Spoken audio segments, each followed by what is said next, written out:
So I'd like to introduce you to Reliance valves that have got speedfit connections. So we've got this one, it's a TMV.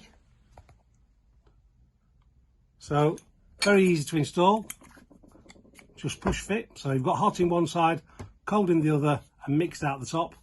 It's got a thermal shutdown and it works on really low pressures. So that's a cracking bit of kit. Very easy to install. We've got the boiler fix valve. Again, just speed fit connections, comes in 15 and 22, and that just turns on and off to be able to maintain your wash basins, etc.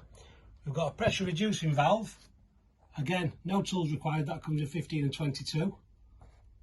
You can set it up, no tools required either. And then we've got an automatic air vent, which is brass bodied and a polypropylene float. So that is going to keep all your air out of your systems, and really easy to install. And like I said, just because they push fit, there's no need for all this kind of stuff. So it makes life easier. You know what? That's why I love plumbing.